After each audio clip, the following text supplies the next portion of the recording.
वालेकुम। कहते हैं कि किसी गांव में एक मौलवी साहब रहते थे जो कि बहुत तालीम याफ्ता थे। उनके पास इल्म इतना ज़्यादा था कि दूर दूर से लोग उनके पास इल्म सीखने के लिए आया करते थे। उनके इल्म की वजह से शोहरत इतनी हुई कि कुछ लोगों को वो शोहरत पसंद नहीं आई।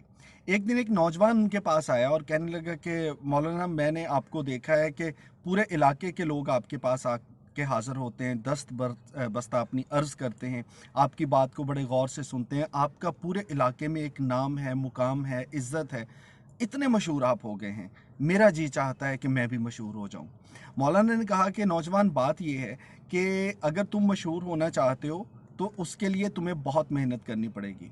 मैंने अपनी ज़िंदगी के इब्तदाई 20 साल जो थे वो मुख्तलिफ़ असातिज़ा के पास जाके इल्म हासिल किया। मैंने इतनी ढेरों किताबें पढ़ी और उसके बाद फिर जब लोगों से मेरी बात होती थी, अपने अमल से मैंने बहुत सी चीज़ों को साबित किया। और फिर वक्त गुजरने के साथ साथ लोगों को ये लगा कि मेरी बात जो है उसमें कोई ऐसी मिठास है, मेरी बात जो है उसमें कम से कम जब मैं बात करता हूँ तो उसका असर इतना है कि उस असर की वजह से लोग मेरी बात सुनना शुरू हो गए।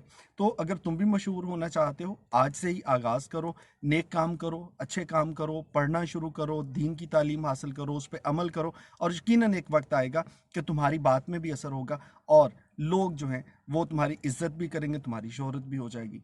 नौजवान ने ये बात सुनी, घर चला गया।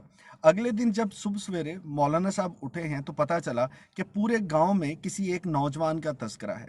उन्होंने पूछा कि क्या हो गया, तो हर शख्स उस शख्स नौजवान का नाम लेके कह रहा है कि मौलाना, आपको उस बच्चे का नहीं पता, आपने उस नौजवान की बात नहीं सुनी। पता चला कि उस नौजवान ने अगले दिन सुबह सवेरे चौराहे पे खड़े होके मौलाना को गालियां देनी शुरू कर दी और मौलाना के किरदार पे उंगली उठाई।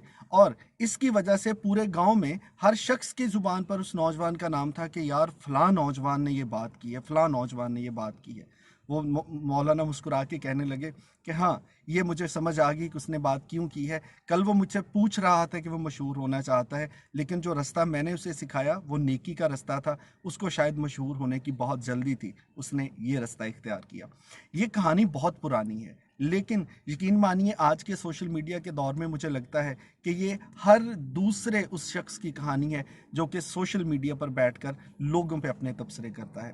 आप अगर मशहूर होना चाहते हैं किसी काम की वजह से, किसी बात की वजह से, तो उसमें मेहनत लगेगी। लेकिन आसान सा तरीका है कि कोई बंदा जो पहले से मशहूर है, जनाब उठिए, उसको गालियां देनी शुरू कर दीजिए, उसको बुरा भला कहना शुरू कर दीजिए और आप वायरल हो जाएंगे। सब लोग आपको जानेंगे, सब लोग आपकी बात सुनेंगे। क्या करें, यही आजकल इस ज़माने की रीत है। लेकिन बात बात सिर्फ इतनी सी है कि अगर आप वो रास्ता इख्तियार करते हैं जिसमें मेहनत ज़्यादा है, लेकिन उसमें आपकी बात का असर पायदार होगा।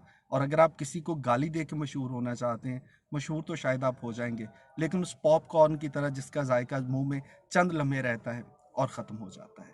फैसला आपने करना है।